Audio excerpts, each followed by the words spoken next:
All right. Good afternoon, everyone. My name is Frank Fantozzi, President of Plan Financial Services, and we're here for our 13th annual Cleveland Economic Summit, and we're doing it in a Zoom format. So we're still sticking with modern technology here. I want to thank everyone for pivoting. We were very much looking forward to being in person at the Cleveland Botanical Gardens, but with all the news on the variant and people being a little more nervous, we felt it was better to err and make sure that everyone was comfortable and safe. And so while we would have appreciated, shaking hands and hugging clients and seeing everyone live, we're going to have the event in a Zoom format this year.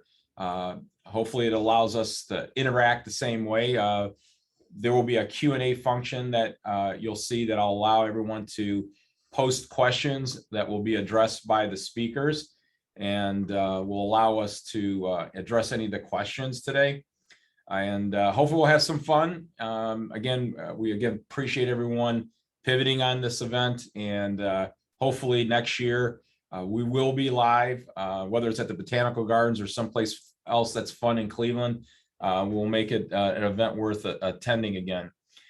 We have two speakers today I'd like to introduce. One of our speakers is Mark Peterson, Director and Advisor Insights at BlackRock. Mark is a 25-year industry veteran with extensive experience educating financial professionals and investors on the market and investment topics. Prior to joining BlackRock, he was a director and head of product strategy and economics at Deutsche Bank. He's also spent time on the floor of the Board of Trade of Chicago and Mercantile Exchange. Our other guest speaker is Adam Martinson, Senior Manager in the privately held business services division of Grant Thornton. Adam is a local Cleveland product. Adam is leading a member of the privately held business services team at Grant Thornton in the Cleveland office, concentrating on tax compliance and planning for privately held businesses and high net worth individuals and families. His experience is working with a diverse group of clients that spans a number of different industries, including manufacturing, distribution, retail, oil, and gas. And with that, I'm going to start with Adam, who's going to talk about the fun topic of taxes and its impact on all of us. Obviously, everyone's aware of the major stimulus bill and finance package that's trying to be passed in Congress, along with the ability to pay for it with increased taxes. So with that, I'm going to turn it over to Adam and allow Adam to enlighten us on what we could be looking forward to next year. All right. Thank you, Frank. Appreciate the introduction and having me today to kind of speak on this topic. I am going to attempt to share my screen here, and you guys let me know if everything goes okay. Get my slide deck up here.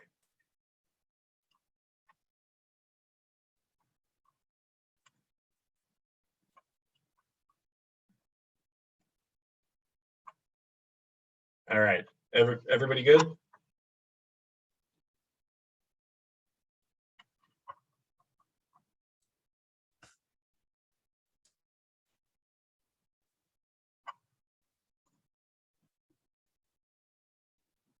All righty, sounds like we are good to go here. So I am going to kind of go through the slides here. So just a little bit of background on myself. Senior manager here at the privately held business group. My focus is mostly in pass-through entity taxation, and then compliance and planning for high net worth individuals and trusts. I operate most of the private wealth services here in Cleveland from a tax perspective. And then I also assist in some other offices throughout the country, predominantly in our Chicago practice with some high net worth families that have established family offices, and do a full suite of services within the family office, but I specialize in the tax compliance and planning area. Been with Grant Thornton now for about 10 years, member of the AICPA, OSCPA, ACG here in Cleveland, the Estate Planning Council. Met my wife at Kent State University when I was getting my master's. And so my wife, Rachel, and I have 2 children, both under the age of 2. So it's been a fun time at home, a little crazy. But here is my daughter, Lily, and my son, Noah. So these little guys are my my tax credits, my tax benefits. So the way that I have kind of structured the presentation today is that I'd like to go over sort of where we were pre-tax reform under the Trump administration, then go over where we are today, and then we will shift from there and go into where we're headed, which I think is going to be sort of the area that everybody is most interested in. But going over this where we are, or where we were and where we are, I think is going to give everyone a good background, and that so you can see sort of the changes that are being proposed here and the impacts that it may have on yourselves as business owners, individuals, or any of your clientele. So the Tax Cut and Jobs Act of 2017, which was finalized in December of 17 to start taking place as of 1/1/2018. And at that point in time, prior to the enactment, we, from a rate perspective, we had a top corporate rate of 35% and a top individual and trust rate of 39.6%. So when you kind of looked at the rate differential there, what you really had was it was slightly beneficial to be a corporation versus a high net worth individual, or especially a trust, because you can see that trusts are subject to a much higher marginal rate at much lower thresholds. So $12,500 of income versus individuals who were more in the low 400,000 range for single taxpayers, and then upper 400,000s for our married filing joint. We also had alternative minimum tax at the individual level. So there was this additional layer of tax, and it was about 28%, which would be triggered by select preference items that run through the return. And we had, at that point in time as well, the net investment income tax, and that is an additional 3.8%. And then one of the key areas that we're going to jump into later on in the presentation here is on the capital gains and qualified dividends. So at that point in time, the top rate on everything was 20% for predominantly long-term capital gain transactions and qualified dividends running through the returns. So I've got the brackets up here, and you can see what I was really just trying to show here was really the kick in for the trusts, and that you can see that the trusts, obviously, you run right into the top bracket at a much lower level, and that's really a function of, trying to ensure that they are, preventing you from parking too much wealth in a trust outside of your own return and jumping you into the top brackets at much lower thresholds. When it came to family incentives for our individual taxpayers, we had standard deduction, which was about $12,700 for married filing joint and $6,350 for single. And, approximately 70% of taxpayers utilize the standard deduction versus itemizing all of their qualifying deductions. We also, at that point in time, had a personal exemption amount of $4,050 per dependent, generally subject to some limitations, but that was something else that was an added reduction to adjusted gross income. For itemized deductions for individual taxpayers, the largest one was really the state and local tax deduction. So this encompassed state and local income taxes, property taxes, both real and personal, and then foreign taxes, unless those were taken as a credit. We did have the mortgage interest deduction, which was you could have a deduction up to $1 million of acquisition indebtedness. Charitables are another one of the largest pieces of itemized deductions, and at that point in time, you had various thresholds 50% of your AGI for cash, 30% for cap gain property to public charities, and then another 20% bucket for capital gain property that was given to private foundations. Just one other item to note here was that cash donations to those private foundations would have fallen into that 30% bucket. One of the areas that was another large deduction that taxpayers could itemize on was really commonly referred to as 2% of AGI deductions. And what we most commonly saw in this space was, tax return preparation fees, investment advisor fees, and all of these would have been reported on Schedule A of the individual's return, and those would have been deductible up to this 2% of AGI limitation. So although we had all of these itemized deductions at that point in time, again, pre-tax reform of the Trump administration, there was this limitation put in place known as the peace limitation. And what this really did was look to reduce the value of itemized deductions for our high income taxpayers. And it would phase you out with a cap of 80% of the total value of itemized deductions. So it was put in place just to really look to limit the amount that you could take.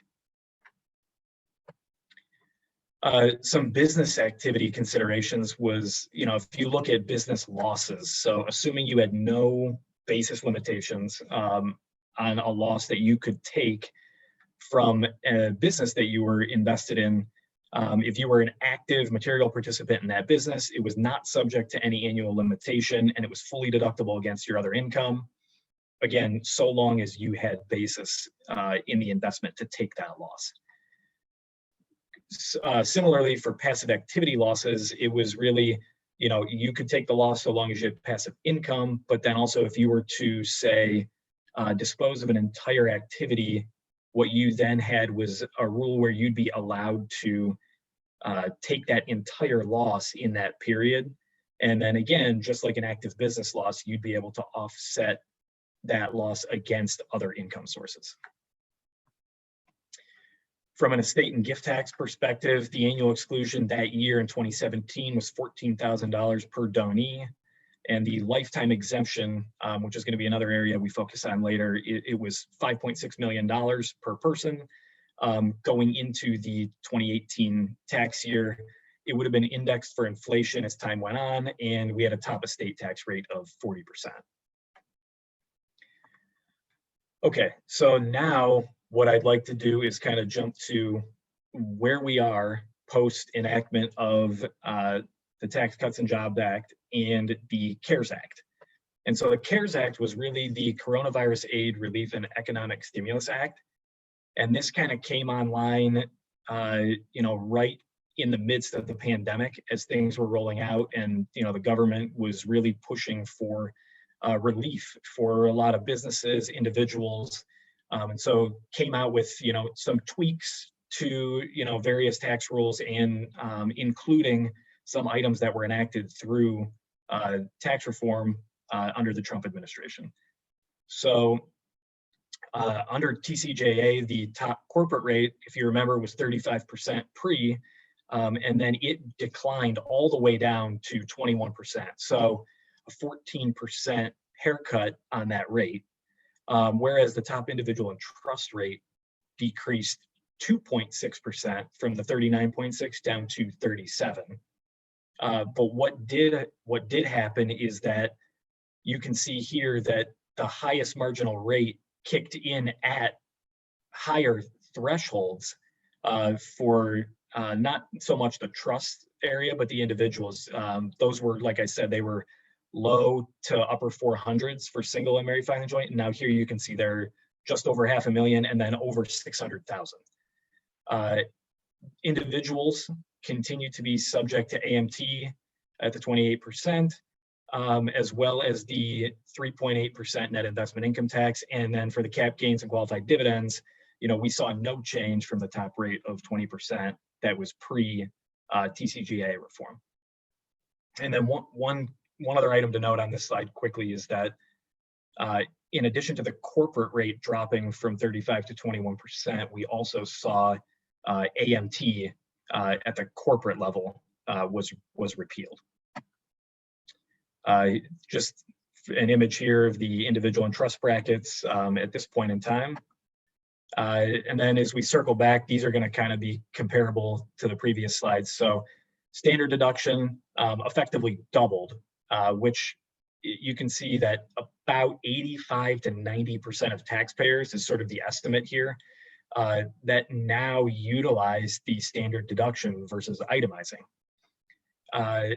That was roughly a 20% increase in the number of taxpayers that no longer use the itemized deduction and switch to standard. And for the large majority of those taxpayers, it was really driven by the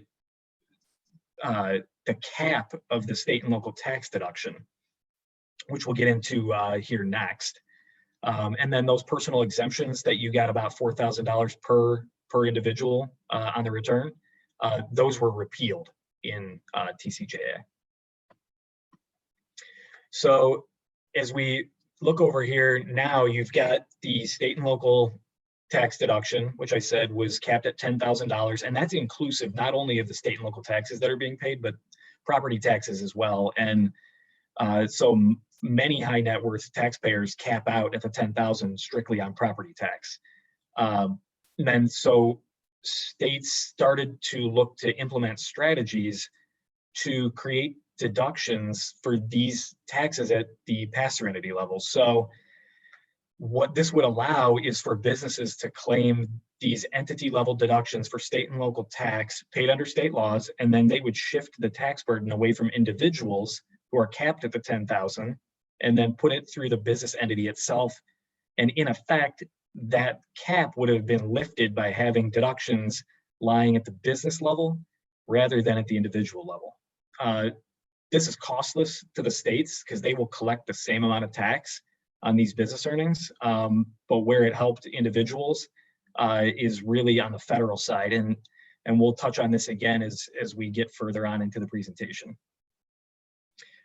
Mortgage interest, previously a $1 million limitation on the indebtedness, that dropped to $750,000.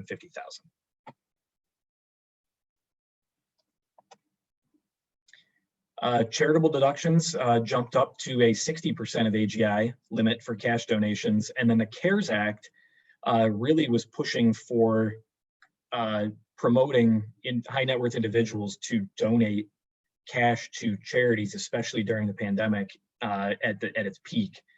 And so they allowed for in 2020 a 100% of AGI limitation, and the remaining limitations remained unchanged. For those 2% of AGI limit deductions, which I noted before were really deductions that taxpayers got for, paying their tax preparer fees as well as their investment advisor fees, those were completely repealed with TCJA, as well as the limitation on itemized deductions, which again, with the miscellaneous deductions being repealed and the state and local cap being put at $10,000, there really wasn't that need to have the piece limitation in place anymore. For business activities, the losses under a new section 461L known as excess business losses, assuming you had no basis limitations, even being a material participant and active in your business, if you look as a single taxpayer, you were only eligible to take a loss of up to $250,000 against your other income, $500,000 for a married filing joint. The biggest impact that we saw here was that it would effectively, the loss above these amounts would turn into an NOL carried to future years. The CARES Act actually repealed section 461L for tax years 2018, 19, and 20. So you had an opportunity to actually amend your 18 return and carry back a loss, from 2019. And then also you would be able to push through these full losses in tax years 19 and 20. We also saw a new section 199A deduction come on board here. And this was really to help close the gap from the corporate rate to the individual rate. And so There was a deduction for individuals and trusts for qualified business income, which was up to 20% of the lesser of your taxable income or your QBI. So, if your sole source of income was really that business income, you would have a 20% reduction on the highest rate of 37%. So this would get you to a top marginal rate at the individual level of 29.6%, compared to the corporate rate that had now been reduced to 21%. There were some limitations based on wages and unadjusted basis of property when you fall into some phase out ranges, and then specified service businesses. So, generally something like legal or accounting, it was generally excluded. So most, attorneys and accountants did not get the benefit here of 199. This really caused clients to start to take a look at, conversion to C-Corp from a pass-through entity, just strictly on the tax rate differential, as well as complexities for tracking the 199A deduction, especially within many tiered partnership structures. And then one thing, I actually had a client who shifted both from an S-Corp entity to a C-Corp and also a partnership to a C-Corp. And there was a lot of other things to consider here, just than the immediate tax savings on the rate, including cash needs of the owners, and business succession plans or exiting the business. So, if the owners don't need cash directly from the business, or we're really looking to plow it back and plan for the future generation, that was, you may not want to convert just for the, or you might want to convert for the tax savings, because there's not a need to get cash out of the business for the owners. For the estate and gift tax comparison here, the annual exclusion was $15,000 per donee, and the lifetime exemption is currently at $11.7 million per individual. So, based on index for inflation, we're effectively doubled up from the pre-TCJA levels, still at a top estate tax rate of 40%. And, many of you may have heard of this as the use it or lose it scenario, as this is projected to sunset in 2026, and it'll revert down to the levels prior to TCJA index for inflation. So really the whole thing here is looking to plan to use that now while it's still available. So here's where I'd like to now jump into where we're headed. And so this is really in the Biden administration and through Congress. And many of you may have seen that the House Ways and Means Committee has just recently put out their plan. And so I'm going to go through various pieces of that plan now, kind of dive a little deeper into a few parts. So they're looking to now raise the top corporate rate from the 21% to 26.5%. And there are going to be a potential, for corporations to be subject to, potentially AMT again. And then there are some global tax impacts here as well. The focus of my presentation is more on the federal side, so I'm not going to kind of dive too deep here into anything from the international or state and local perspective. The top individual and trust rate, the proposal is to go, back to the levels pre-TCJA, which, is going to go from 37% back up to the top rate of 39.6%. There is also within the House Ways and Means bill a surtax of 3% for AGI above $5 million. So this is going to just drive the rate up now, from the 39.6 up to just over 42%. Then the brackets are also going to drop. And so, I was speaking with Frank earlier, and he asked, are we really looking at about a $400,000 level of income where they're going to kind of draw the line?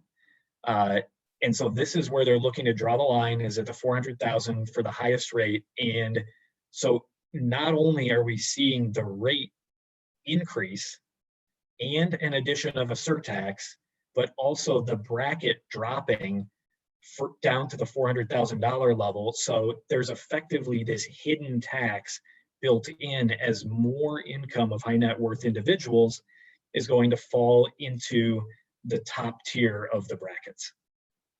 There are no current formal changes to AMT being proposed at present, but there are other changes that may trigger AMT based on some deductions that may come through. And then there is still net investment income tax being applied for these individuals and trusts, and we'll discuss later the potential for expansion here as well.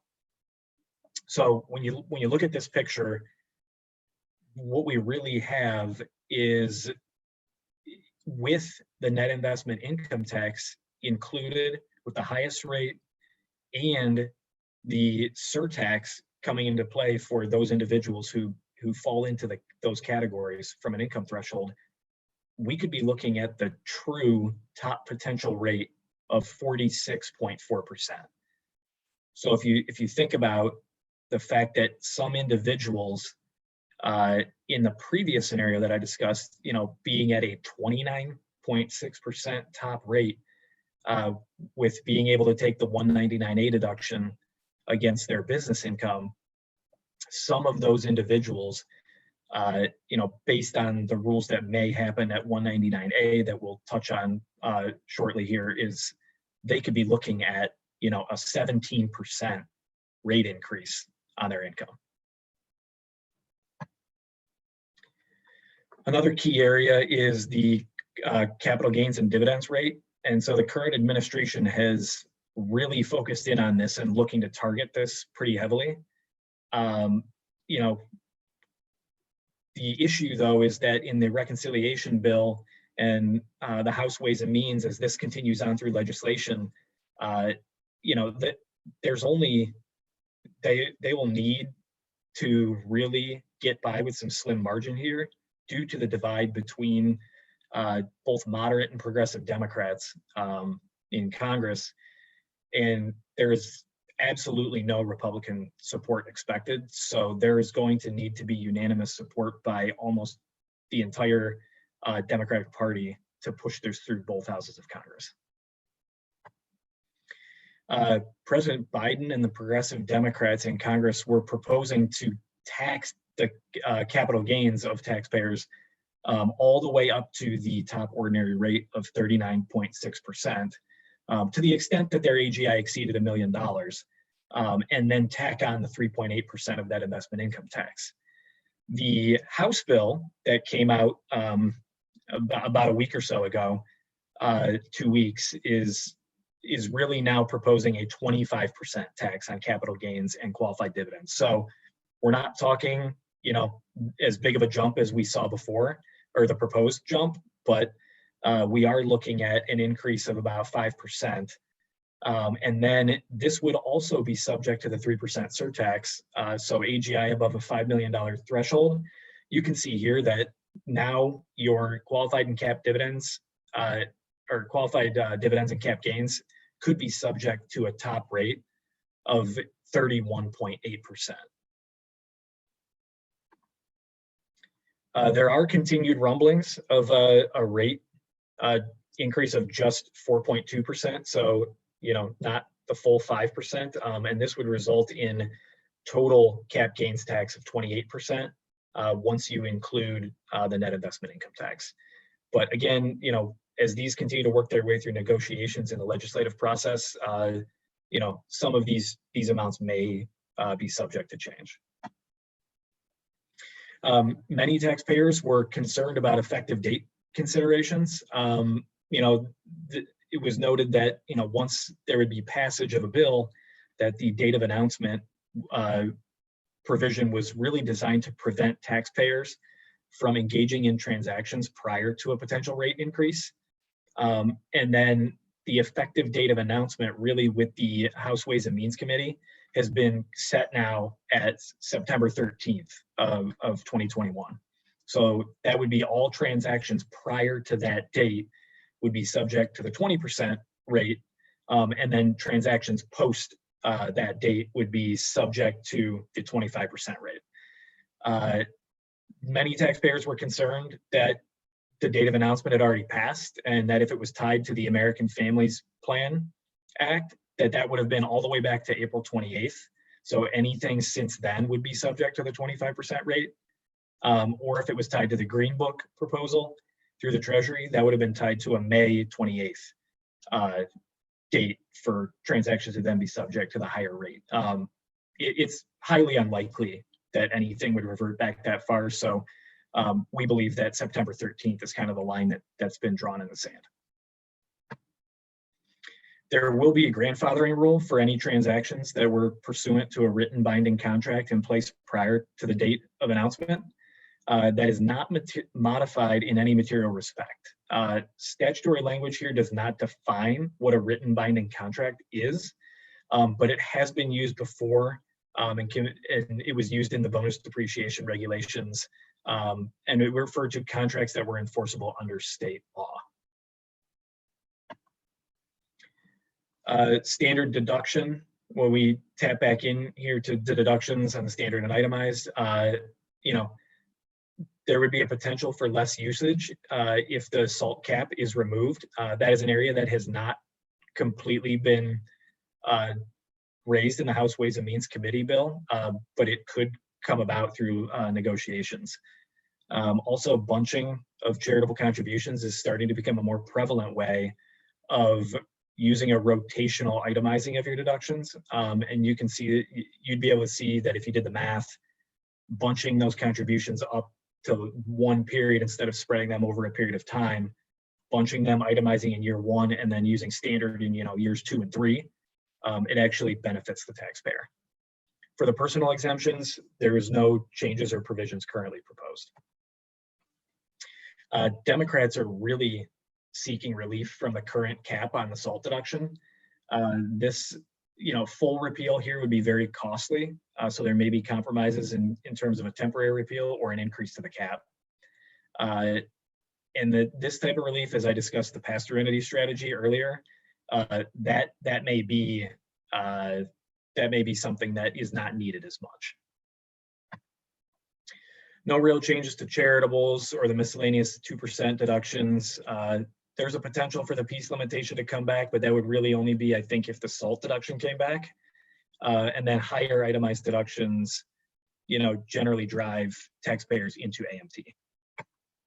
As we circle back to the 461L, they're bringing back the excess business loss provision, and they're looking to make this permanent. So bring back in 2021 after the CARES Act suspension, as we talked about being able to take these losses, but now you would be carrying forward an NOL, but they have actually stated that it may not be treated as an NOL. It would now be treated as just being subject again in the following period to the excess business loss rules. So, really looking to disallow individual taxpayers from taking these business loss deductions. For 199A, this was not really included in the Green Book, but they are looking to cap this amount. So taxpayers will lose out on this deduction potentially, and it would be capped at a max of $500,000 for married filing joint and only $10,000 for trust and estate. So really looking to scale this back, which is just going to drive individual rates higher. They're also looking to expand the scope of the Medicare tax on net investment income, and active S-corp owners would pay on their earnings, and partners in limited partnerships that are active would also pay on their income allocations from the partnership. There's a potential in the estate and gift world here for a reduced annual exclusion. And we already talked about kind of the current levels sunsetting on the exemption, back down to about, call it $6 million, where we'd be projected to be around 12 next year. So cutting it in half. There have been other proposals, but those don't have as much traction anymore to lower the rate too far below there. As I just noted, the House bill is looking to cut it in about half. And also they have discussed that there could be increases in the rate for potential tiered rates here from a 45 to 65% on the estate tax. So, There was also a proposal to repeal a step up in basis. That may or may not happen, and we'll see how it goes in negotiations. But really looking for tax on wealth here. The current administration, with all these proposals, you can see that they are targeting wealth versus income, and they would look to trigger realization events and then tax wealth instead of it being passed on to heirs. You may have seen some of the articles that came out with leaked tax returns of ultra wealthy such as Buffett and Bezos. And, again, those articles showed their tax paid as a percentage of their wealth. It wasn't being shown as actual gains or income. So, I'm not an attorney, but, what they are seeming to do here is tax individuals on their wealth and not income as part of an income tax system. So I listened to a podcast, and an attorney on there noted something, could there be a potential for constitutional issues? There were also some, things proposed about deemed recognition of gains and forcing you to trigger gains in trusts, based on every 21 or 30 years, depending on the proposal. And those would be on unrealized gains. But so really, it's the key takeaways here. They're looking to prevent an accumulation of value inside trusts for the benefit of future generations and drive more tax revenue.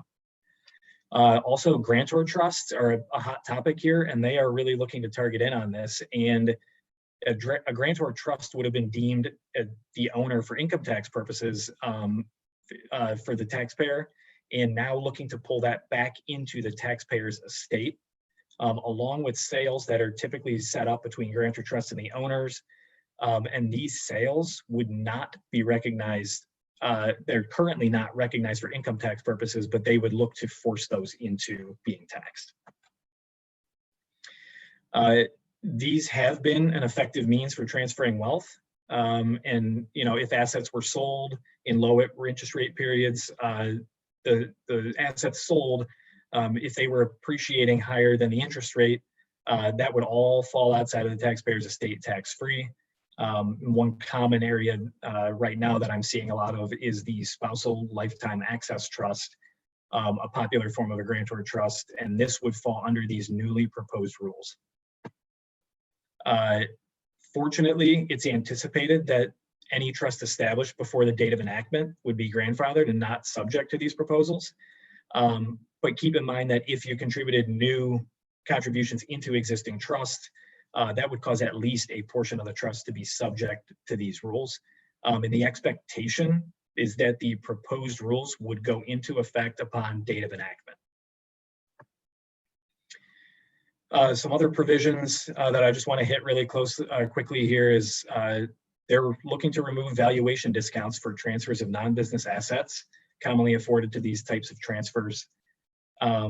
However, they are looking to increase the limitation for the estate tax valuation reduction for certain real property use in farming businesses. So they would increase that reduction level from $750,000 up to the current $11.7 million. So I just thought it was funny. It sounds like someone has a special interest here in the farming area. So just going to do a quick summary here of what we talked about, some planning considerations, and the bill itself clearly faces major hurdles due to deep divides, and that although the ultimate outcome is currently uncertain, taxpayers can benefit from preemptive tax planning, as many of the key provisions and proposals here have an effective date after December 31st of 2021. So some of our taxpayers and clients that we're working with are looking at accelerating income into the current period or pushing deductions into future period to take advantage of rate changes. Pass-through entity deductions at the state and local for state and local income taxes, but we'll see what happens with the SALT cap there. And then taking advantage of the currently high lifetime exemption levels for estate planning. So, again, if married filing joint taxpayers, you have over $23 million that you can move now before it drops in half as of 1/1/2022.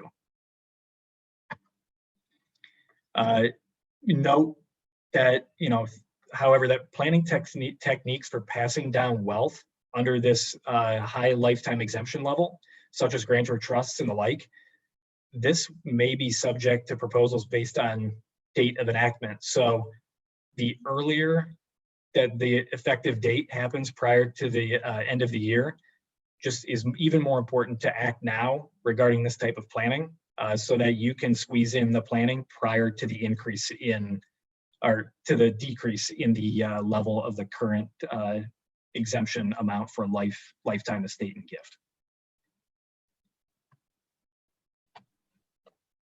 So I think covered off on everything here, Frank. I know it was a lot of information. You did great.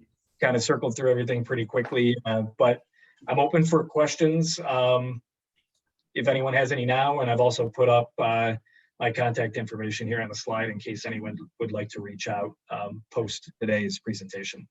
Yeah, there is a chat function if you want, or Q&A function that I turned on that you could post questions if anyone has questions.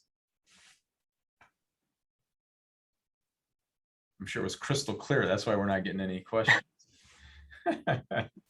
And you know, one area, Frank, I actually did not touch on, and I know we were talking a little bit, you know, in your 401k business, you know, related to IRAs, and they are looking to target IRAs and retirement accounts as well. Okay. So there are rules out there where, you know, they want to limit the ability for individuals to do conversions from traditional IRAs to Roth IRAs for individuals that have amounts above a certain level in their IRAs or income levels. Again, I did not touch on those here, but that is also an area that they are looking to target. No, I appreciate you sharing that. I know that's a common planning technique. If the tax brackets align correctly, converting your 401k or an IRA into a Roth type of account is a way to get some additional tax planning benefits. So yeah, there's a lot going on, and it's unfortunate that to pay for all this infrastructure and programs that they're taxing at such a high and heavy amount. So right, where the pendulum's kind of swinging back to kind of when I got out of college back in 1987. So I'm dating myself, where you were probably playing on a basketball court as a little kid, or not even born. I'm trying to guess here, but yeah, the rates were extremely high back then, and they kind of swung down through Reagan and pushing forward. But now they're kind of slowly working their way back up, not only just through the marginal rate increases, but just the takeaways, things that you used to be able to deduct, just force up your total marginal rate. So I appreciate Adam the great presentation and the information. I know we covered a lot. I'm sure everyone appreciated. Before we switch over to Mark, are there any questions before we bring Mark on? Sounds like we're all good. I think you did such a great job. There's no questions. I appreciate you participating, Adam, today. Thank you. Sure, no problem. Thank you for having me, Frank. All right. So my next guest is Mark Peterson, Director of Advisor Insights at BlackRock. So Mark, I think it gave your history at the beginning. If you want to just jump in and share with us, what's going on in the economy, what can we expect since we've had such a bull rush, as they say, since last October. I don't think we've had a pullback of more than 5% since then. And with this pending legislation, the printing of money like crazy, how's that spell for us in the economy in the next quarter in 2022? Yeah, no, absolutely, Frank. Good afternoon, everybody. Thanks for having me on your call today. Talk a little markets and what's going on in the economy. As Frank mentioned, obviously not a shortage of content, right? The last handful of months, really going back 18 months, 24 months, given the pandemic and the shutdown, certainly has played havoc with a lot of things, the markets, the economy, and inflation, which we've seen spike. So we'll try to hit a lot of that, obviously a lot there, but we've got a handful of slides here for you to get through it. I'm kind of a chart and graph guy, so lots of charts and graphs here, but hopefully we'll weave these together so they create a pretty good story for us. And we can just start with where we've been. I think it's always good to, at least when you're thinking about the markets, understand where we've been from a return standpoint. And if we just think back to 2019, I know it's probably hard to think back to 2019, right? Nothing happened before the pandemic, right? But the year 2019 was a great year for both stocks and bonds. If you look here in the US, stocks were up 31%, bonds were up over 8. That's a pretty darn good year for both asset classes. Then last year, certainly it was a wild ride to get there, but another good year. 18% for stocks, 7.5% for bonds. That's darn good, right? In back-to-back calendar years. And we actually went back in the old time machine and just looked at how often you get back-to-back calendar years in which returns are as good as they were, right? They were well above average for both stocks and bonds. And think about the average for stocks is around 10% going back 95 years. The average for bonds is about 5%. So well above average for both in back-to-back calendar years. And you can see in the yellow box, pretty rare to have that happen in back-to-back years. It's actually only happened 4 other periods in history, going back again that 95 years where you had back-to-back calendar years, well above average returns for both. So pretty rarefied air. You can see it was happened once in the 90s, twice in the 80s, once in the 70s. Prior to the 70s, it hadn't happened at all, where you had such good back-to-back calendar years for both stocks and bonds. So that was certainly unique. Good news, bad news story, right? Good news is returns were good and have been good. Bad news is there's no third year, right? There's no third year in a row, which they're above average for both.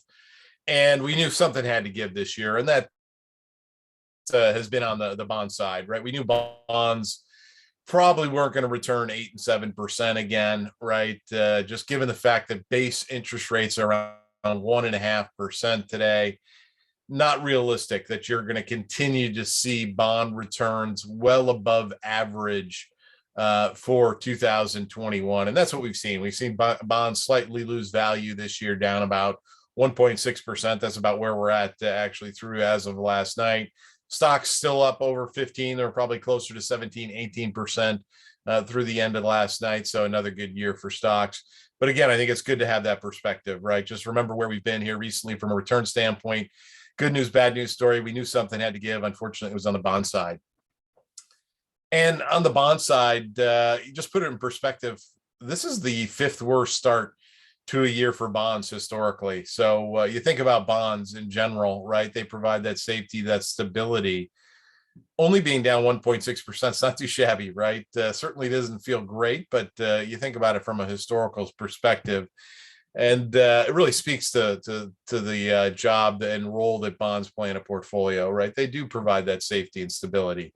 And you can see some of those other periods. 1994 was actually the worst year ever for bonds. They finished the year down just slightly less than 3%. And we can see what happened the rest of the year for some of these other calendar years in which bonds got off to a bad start. You can see generally bonds tend to find their footing a little bit. They tend to finish up the rest of the year slightly positive, at least. Didn't actually have any negative periods here. Granted, all these historical periods, I think just about every one of them were in a much higher interest rate period. So you could have just gathered income from your bonds and had a positive 6-month period in a lot of these periods. But I suspect we're going to have more calendar years like this where we do have negative bond returns because those interest rate levels are so low. They just act as that shock absorber, that cushion, right? And normally when that income is higher, it can absorb some price volatility on the bond side. Unfortunately, in today's world, with such low interest rates, we just don't have that big shock absorber. So I suspect we're going to see more years like this start to populate this chart on the right, where we just start to see more years where we start off with a negative return, right? Just the realities of a low interest rate world that we're living in, right? 2018 was like that. 2021, I suspect we'll have a couple more of those years in the future here to populate the chart even more so. On the stock side, just to put it in perspective, right? The stocks were up about 21% through the end of August. We've given back about 4% of that this month, including today. And you can see it historically that ranks in the top 20 best starts for stocks on a 95, right? So top 20th percentile, roughly, if you want to think of it that way. But you can see it's a good start, but not nearly as good as some others. And again, you can see how we did the rest of the year when we got off to such a good start for stocks. that normally the rest of the year is pretty good on average. Not in every case. Certainly when you had super fast starts to the year for stocks, you did have some negative counter years the rest of the way. 87 in particular, and 1929, if you want to go back that far, looked pretty gruesome. But you can see on average, not too bad, up over 4.5% the last 4 months of the year when you get off to a quick start. And, I mentioned that stocks have pulled back this month, which follows a very seasonal pattern for stocks historically. I think everybody thinks about stocks being negative or being challenged in October, right? We've had some crashes in October, right back in 1987, if you remember that one. A handful of other big ones in October, but actually the worst month of the year is for September, is usually September. Actually averages a negative return.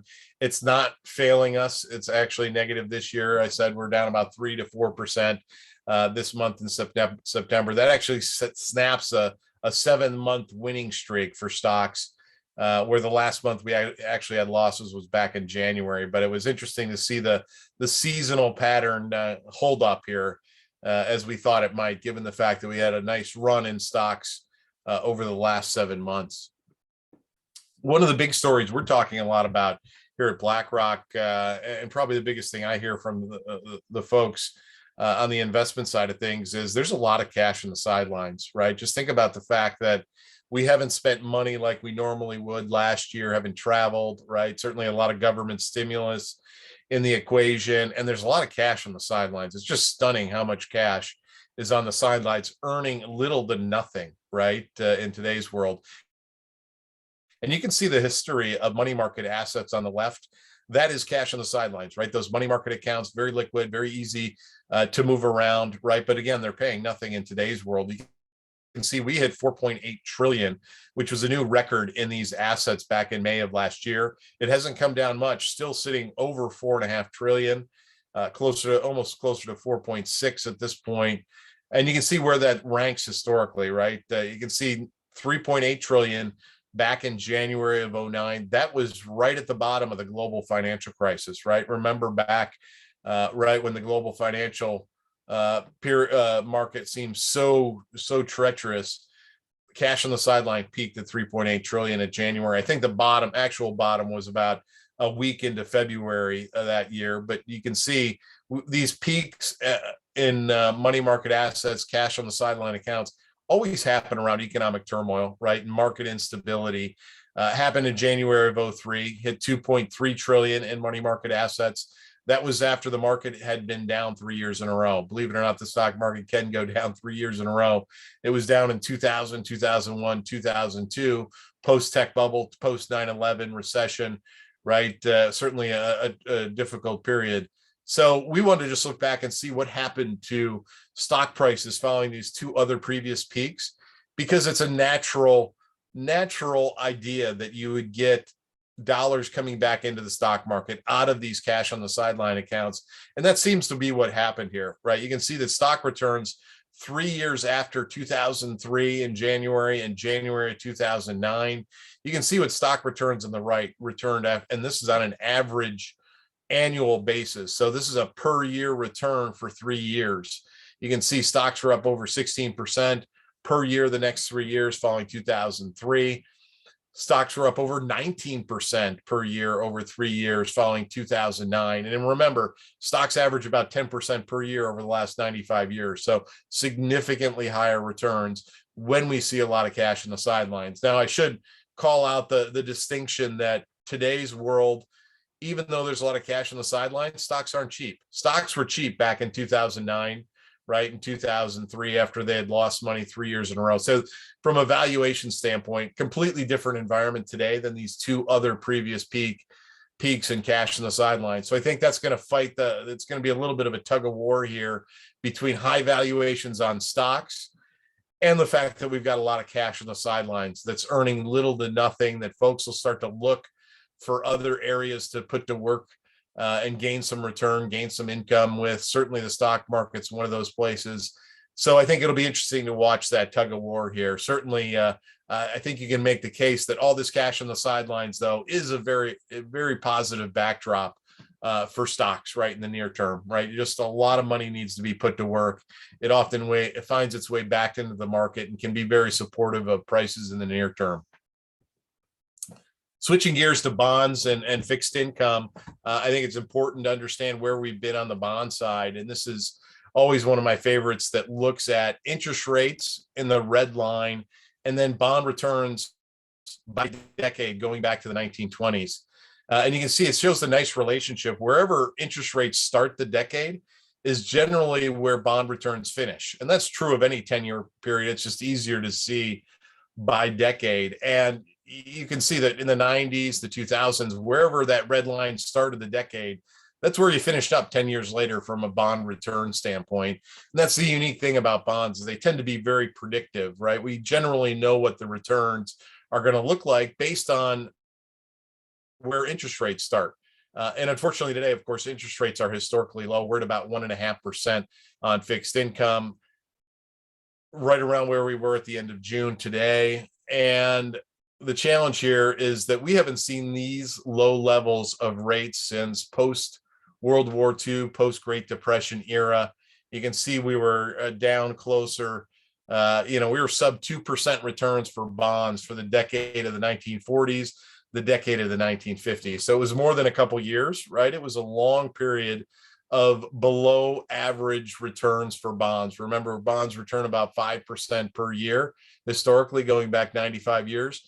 We're stepping into a period of time now where bonds are going to be fundamentally well below average returns based on the fact that interest rates are so low. So I think this is one of the big stories and challenges that we have today in portfolios, right? What do you do with bonds and fixed income that are at historically low interest rate levels, right? You need to get a little bit more return, a little bit more income, but you obviously want to keep that safety and that diversification that bonds traditionally deliver. This is a challenge, no question about it. It's a lot of things you can do here, a lot of levers to pull, but it's probably one of the biggest things within BlackRock that we talk about that's so challenging in today's world, right? What do you do on this side of your portfolio to really overcome this challenge? And it's the ultimate financial irony. If you think about it, you look at this picture, right? And think about all the baby boomers retiring, looking for safety, looking for income. And the interest rate and the bond picture looks like it does today, right? The lowest levels in 70 years, right? Just the ultimate financial irony, more challenging than ever. And one highlight on the back of that, just wanted to talk a little bit about diversification, because I think it's good to bring up how well diversification has worked in portfolios, especially over the last 20 plus years, but it never feels good. I always mention this to folks that you have a well-diversified portfolio if it never feels good. And we use this chart all the time, and it's one of my favorites. I have a lot of favorites, you can tell, but this is probably one of my favorites. It just looks at a diversified portfolio. In this case, we have a 60-40 stock and bond mix. Everybody will have a different allocation, right, based on your risk profile and your time horizon and other realities in your investment plan. But the 60-40, and then contrast it just the overall U.S. stock market, the S&P 500. And you can see the challenging dynamic emotionally here is you still lose money in a difficult market like we had in 2008. Probably no better example than 2008. You were down almost 25%, right? Almost a quarter of your portfolio gone in one calendar year, even in the diversified portfolio, right? That never feels good. You certainly can't hide that on a statement anywhere. And that's really a challenging environment, even for a diversified portfolio. Then on the other side, when actually the market goes up again, the bull market returns, the diversified portfolio trails and can trail in a big way. And no better example of that than 2009 to 2019, by the way. You can see that was an 11-year period. It was the longest U.S. economic expansion in history. It wasn't the best or the fastest, but it was the longest from a time perspective. The diversified portfolio was up 195%, which sounds pretty good until you contrast it to the U.S. stock market, which was up over 350%. So you get this dynamic that you didn't make as much. And we had so many clients that were wondering if their portfolio still made sense, if they were taking enough risk, et cetera, because it's so natural in that environment to compare yourself to something that's done a lot better and feel like you've left a lot of money on the table, right? That's a natural emotion that we all have. And last year we had the same dynamic play out, except in a shorter period of time. right? We were down 20% in the first quarter. Then the diversified portfolio rallied, was up 42% in the last 3 quarters, but still trailed, right? The overall stock market. And again, this dynamic is so natural for diversified portfolio. You lose money, you trail, you lose money, you trail, you rinse and repeat that over various market cycles, various economic environments. And it just doesn't feel like you're getting ahead in this diversified portfolio, right? It just never feels good going through that emotional dynamic. But of course, the punchline here, if you add up this entire 20-year stretch, which has been pretty darn historical when you think about it, the diversified portfolio, the 60-40, actually outpaces the US stock market, right? That's not always true, but look at how well the diversified portfolio held up in this environment, right? Actually ended up ahead of the US stock market over this 20 plus years, just a little bit more than 20 years. And it did so with a heck of a lot less risk, right? Heck of a lot less volatility, heck of a lot less drawdown in those difficult markets. And really speaks to why we diversify and build portfolios the way we do, right? Why we asset allocate and why we spread your investment eggs across a variety of investment baskets. It's all to get to what we call at BlackRock, winning more by losing less, right? Winning more by losing less. You don't need all the upside of what the bull market brings. If you do a better job to the downside, it actually has a bigger impact on your outcome. It's just tough to see it, right? And it's tough to see it play out, tough to connect the dots emotionally, because it just never feels like we're getting ahead. So I think it's always a good reminder for us, right? Why we build portfolios the way we do. It's all to get to this dynamic at the end of the day. It's just tough to see. And I mentioned this 20 years is pretty darn historic. Think about this 20 years for a moment here, right? Everything we've been through, pretty darn historic, right? Tech bubble bursting, 9/11, right? Global financial crisis in 2008, 2009. We mentioned the longest US economic expansion in history, right? It wasn't the fastest, but it was the longest. Then you throw a global pandemic on as the cherry on top, pretty historic there. And the diversified portfolios held up as well as it did. Really speaks to what we try to do as we build portfolios. Let's finish up now. Just a couple things on the economy. I think the big economic story is, right, the restart of the economy post some of the shutdowns of last year, especially. And it's been inflation, right? Inflation is grabbing headlines again. I'm kind of an inflation geek, so that brings me back to my glory. You can imagine I'm a hit at all the cocktail parties, right? Being an inflation geek, I can go off on my soapbox, but inflation is a challenge in today's world from an economic standpoint. And one of the unique things about today's environment is that inflation is spiking, which we haven't seen in 30 to 40 years, but interest rates and savings rates aren't keeping up. That's probably the biggest challenge, is that you have this spike in inflation. We're actually at about 5.3% at the end of, I guess the last number we would have been in in August. We're at about 5.3% on inflation. So pretty elevated levels, but the challenge is interest rates aren't keeping up. And you can see the last time that we had such a big gap between interest rates and inflation was all the way back to 1980, right? You have to go all the way back to 1980 to find as big of a gap between where inflation is and where interest rates and savings rates are at. And obviously the challenge there is if you have money that's conservative on the sidelines, like we mentioned, in really conservative fixed income, you're not keeping up with inflation at today's rates. That's a loss of purchasing power that we haven't seen in 40 plus years. And this is always the challenging part with inflation, right? The government doesn't send you a statement and show you how much your purchasing power has gone away and it's eroded because of inflation. And we haven't talked about it in 30 to 40 years. That's the other reality. So I think this is going to be a big challenge for folks. Now, the press and the folks in Washington seem to be dismissing it as like they like to say, transitory, right? Such a great Federal Reserve financial industry buzzword, right? Transitory, just meaning temporary. And that's true to certain degrees. Certainly the pandemic played havoc with certain items from a price standpoint, right? You just had demand fall off the cliff last year. So prices dropped last year. As we restarted the economy more durably across the country, we flipped the switch and all of a sudden demand came back on. And a lot of those goods and services, we couldn't meet the demand, right? So prices went up in an inflationary way. And we saw that on a lot of oddball things like used cars and trucks. We saw huge price increases, rental cars, if you've tried to rent a car recently. So there's certainly some items that I think will be transitory in nature. But there's other items where we continue to see supply chain disruptions, another buzzword you hear a lot, just meaning that they're having, again, a tough time meeting the demand, right, to deliver those goods and services, because either they're lacking workers, they're lacking supplies, right? It's just not as easy to flip the switch on the economy as it was to turn it off last year.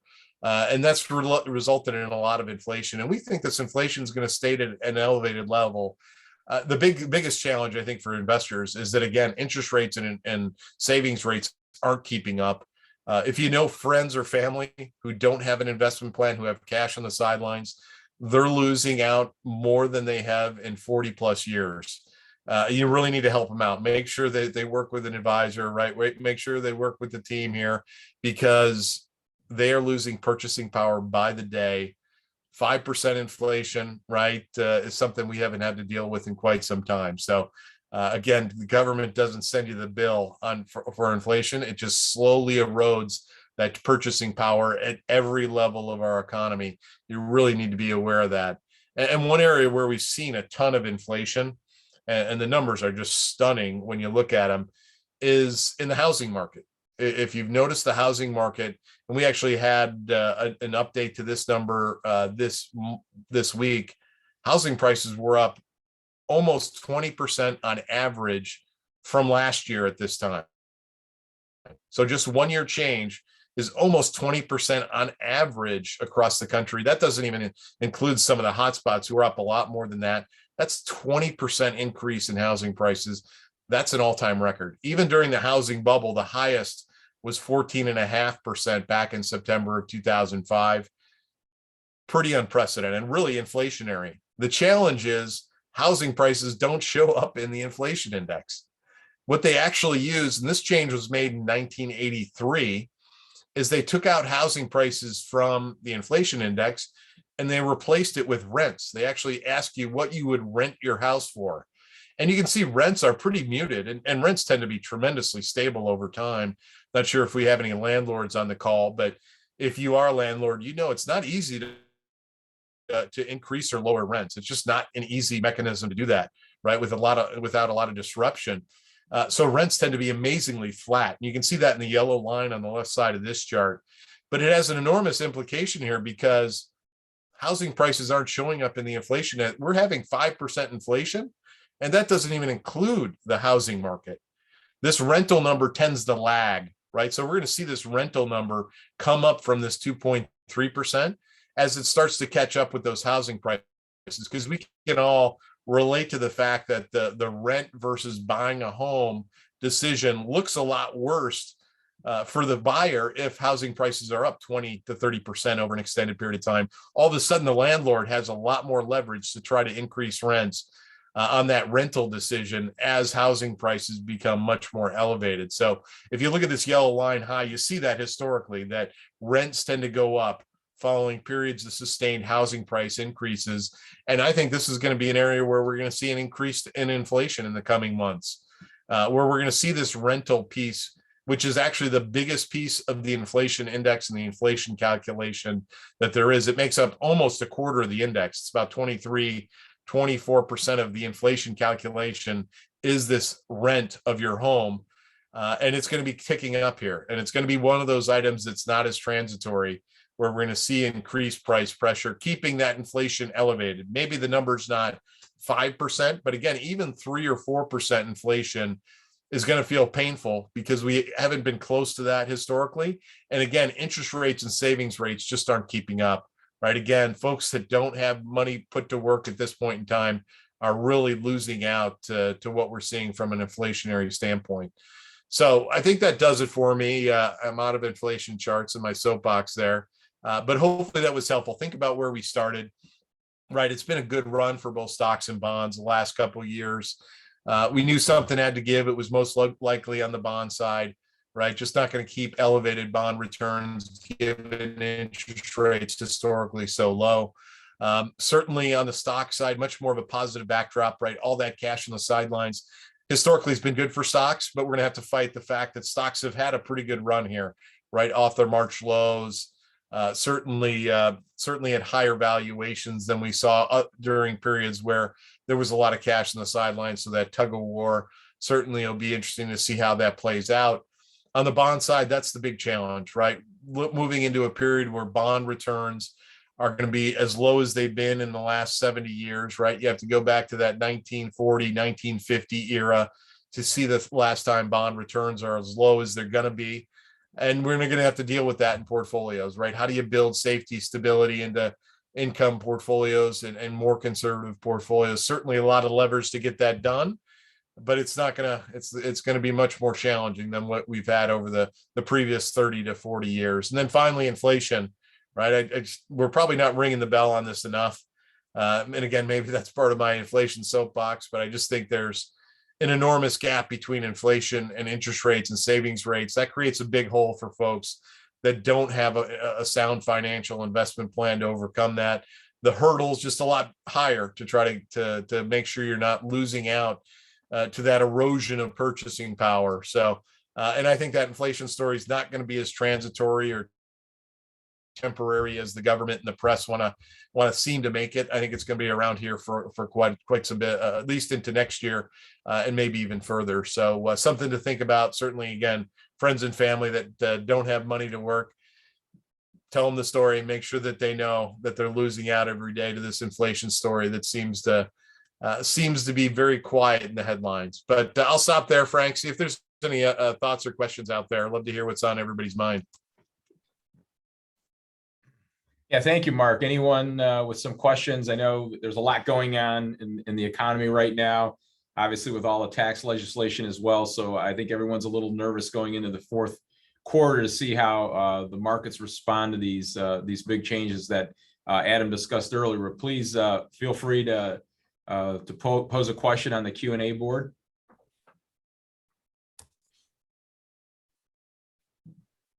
I think I might go first if no one has it. I'm curious, Mark, what you see happening. No one has a crystal ball, right? And I agree with you. While the government's been saying things are transitory, I think we're set to be in a little bit of a higher inflationary period for a period of time. I think it peaked because of COVID and all the bottlenecks, but I do think that's going to be around. But what do you see happening? What do you and your team think we're trending into 2022? Because we're almost at the end of 2021. We had basically 3 months left. So what are your thoughts? Yeah, certainly from an economic standpoint, I think, right, the economy's on solid footing, right? The restart's been kind of uneven. You mentioned all the bottlenecks, right, that have been kind of natural and seem a lot worse than they did 6 months ago. So I think it's natural that might continue into next year, right? That it's just going to take a while to work through some of these bottlenecks. I think, a lot of folks trying to find workers has been a major challenge across the various industries and sectors, right? It's not just restaurants or hospitality, right? Everybody's having trouble finding workers, and that disrupts supply chains across the board. And I think that does last into next year. I think generally, though, the momentum looks pretty good overall for the economy, right? It's just, again, flipping that switch back on for the economy has been much more challenging than I think anybody could have suspected. Obviously, Delta and COVID hasn't helped, right? Where you had a little bit of a pause in some activity, right? Hard to work through supply chain disruptions if all of a sudden you have concerned about Delta. But that seems at this point to be waning. I wouldn't be surprised if, again, hard to see the crystal ball. Nobody's been right on anything with the pandemic, but certainly you might have various waves at different time that create this kind of uneven, right, recovery that we've seen since we tried to turn that light switch back on. Okay. We have a couple of questions here. Thank you, by the way. Do you feel the current housing market boom is temporary due to COVID or start of a new bull cycle given the low inventory?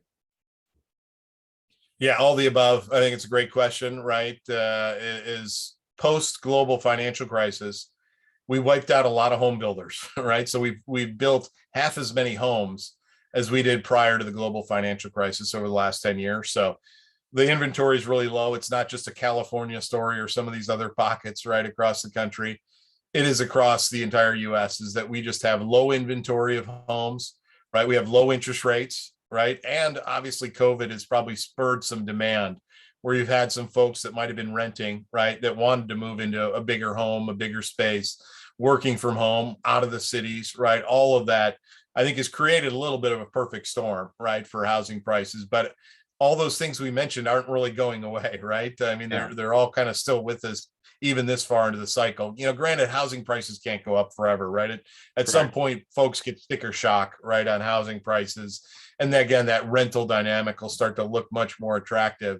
But I think it's all the above, right? I think it's probably going to be with us for a little while longer. I think you'll see, right, 20% is just not sustainable. Again, the sticker shock sets in for folks. Folks just eventually will give up and right, they'll punt on that house buying decision and wait for some kind of pullback, or at least a leveling off in home prices at some point.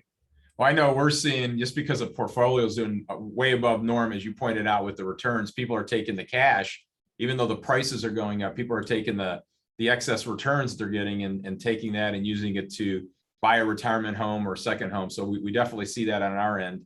We have a couple more questions. Your thoughts regarding the U.S. versus the rest of the world, us against them? Yeah, no, it's a great point. It's probably one of the bigger frustrations in portfolios, right? That I hear from folks across the country is that international has lost to the U.S. We're heading up on 8 out of the last 9 years. 8 out of the last 9 years, U.S. has outperformed. So that's, one of the longer cycles in history. It's not the longest, right? So we've had longer cycles on both sides either way. Certainly at some point, we all know that'll flip, right? We know that'll go back the other way. A lot of times it's associated with a weaker US dollar, right? If you see the dollar decline, it often makes things overseas look much more attractive. We've seen the dollar decline a little bit, but not really in a sustained way. And I think you're going to see valuations at some point of things overseas become a lot more attractive. So it'll happen at a certain point. It's always hard to time that perfectly. What I can tell you, though, is if you do have a period where U.S. stocks don't lead the way, right, that's the best time to be in international, right? That's when you need that diversification. Whenever U.S. stocks are well below average, we looked at historically, whenever U.S. stock returns are less than 6, international outperforms 94% of the times during those periods. So, just think about diversification from that way. It still makes sense. It just doesn't always play out exactly how you hope. No, you're right. No one has a crystal ball. We have some good questions still rolling in. Yeah. Are you seeing any lack of investor confidence or even fear being generated by the potential tax reform, especially with capital gain, qualified dividend rate increases in the late 2021 and beyond? Yeah, certainly. I think it's on the market's mind. Obviously keep a close eye on it. Adam's presentation, certainly is something to think about, all the different potential impacts there, especially cap gains, right? There's a lot of cap gains embedded into the market, right? Where folks have a lot of things that have gone up in price, right, over the last 10 plus years, really since the global financial crisis, enormous gains in the market. So folks, I think, will certainly be concerned about that. I think overall, when we look at it historically, it doesn't really change the longer term path or trajectory of the economy and the market, right? It's kind of like a little bit like politics, right? It really doesn't change the longer term path or direction. One of my favorite stats that I use, and this is more political bent to it, but if you look at the best performing sectors of the stock market and the economy under Obama, it was tech, healthcare, and what they call consumer discretionary. And so those 3 sectors were the best. Energy was the worst. Under Trump, the best 3 performing sectors were tech, healthcare, consumer discretionary. The worst was energy, right? So you had 2 presidents, completely different tax policies, right? It's a little completely different styles, completely different, leanings. Yet when you looked at the economy and the market, the performance of the best and worst sectors were the same under both regimes. I just think that's a great example of, you get into these longer term cycles, longer term economic realities, and that carries the day, not some of the short term noise around tax and policy. Right. Well, I mean, just to add to that, I mean, some people say that the markets are forward seeking. When President Biden won the election, I mean, it wasn't a surprise that, like, what we're going through right now, what Adam talked about, isn't a surprise. That they talked about actually bigger rate increases on his platform. So do you feel some of that's already priced into the market?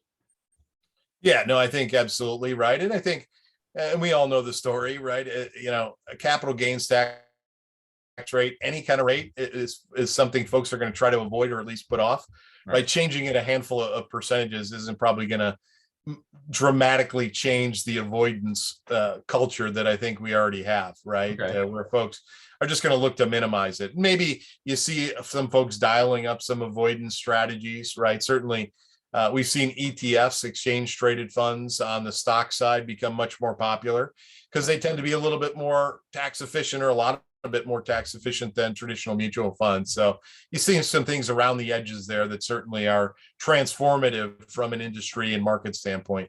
Okay, great. Couple more thoughts on what the Fed might do with interest rates in 2022. Will they focus on inflation more and employment less, increase rates? Any feedback from your team or you and your team on interest rates? Yeah, no, it's a great, I think this is going to be one of the big, this is always one of the big questions, right? But especially now, I think one thing we've noticed historically is that whenever the Fed raises interest rates, right, short-term interest rates is really what they control directly. Granted, they have some influence on longer-term rates, certainly, given the buying that they've done. But whenever they raise short-term interest rates and whenever stocks have a pretty high valuation, that's usually not a pretty good formula, right? High valuations on stocks and the Federal Reserve increasing interest rates is a challenging formula. So most of the market's priced in some kind of move in rates towards the back half of next year. Right now, it gets into how much and how quickly they do it. I think at this point, they're going to be pretty slow and deliberate, right? Where it's probably back half of next year. Maybe you get a couple rate increases. They seem to be convinced, and they keep reminding themselves that inflation's transitory. So they seem much more focused on growth and not trying to slow that growth post pandemic recovery than being so consumed by inflation. So it'll be interesting to see how that dynamic plays out right next year, right? If inflation starts to rattle folks a little bit more, right, I think you'll see a little bit more pressure. And it'll be interesting politically, right, to see as we move into November of next year, how much is inflation part of that political story, right? That could have put a little bit more pressure on the Fed as well to raise rates faster. But again, we see that's much more of a second half of next year type of story. Okay.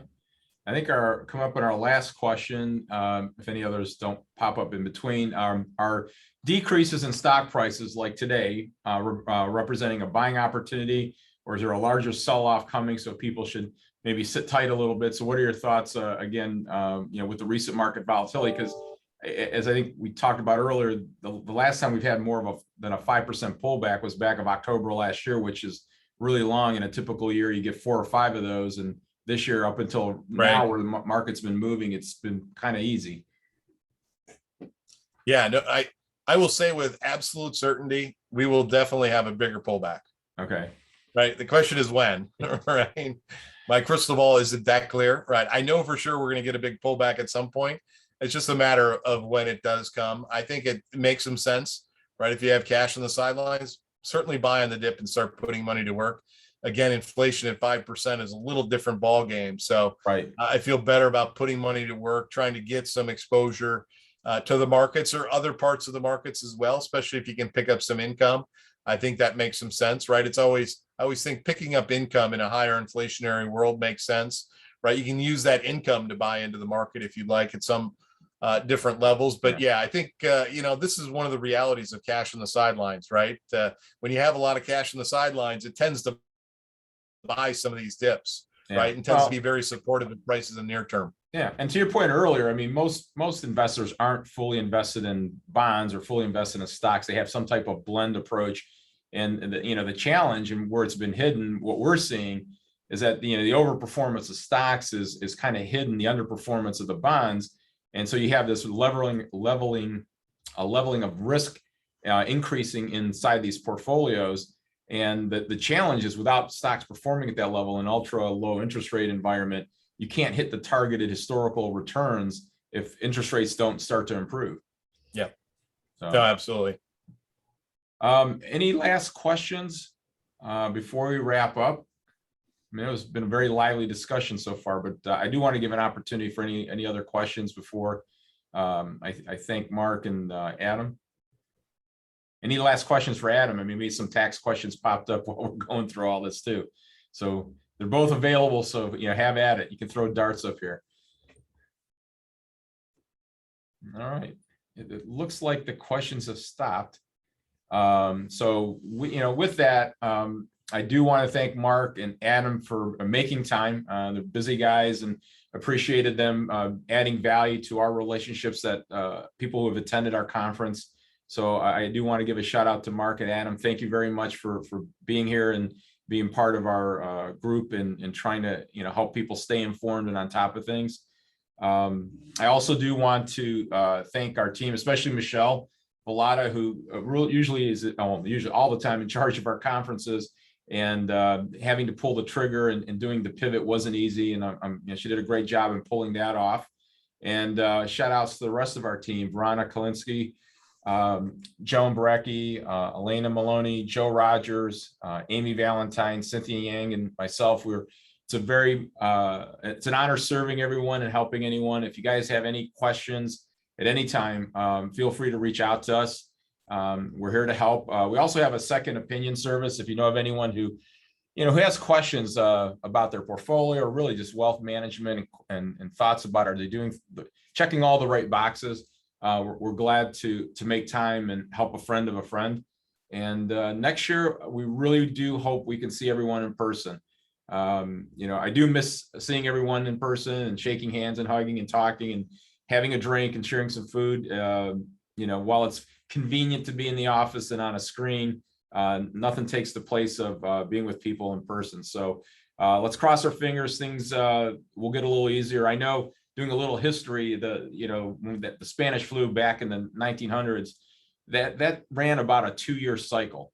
So, if you project March of next year will be, 2-year anniversary of when COVID really hit the United States.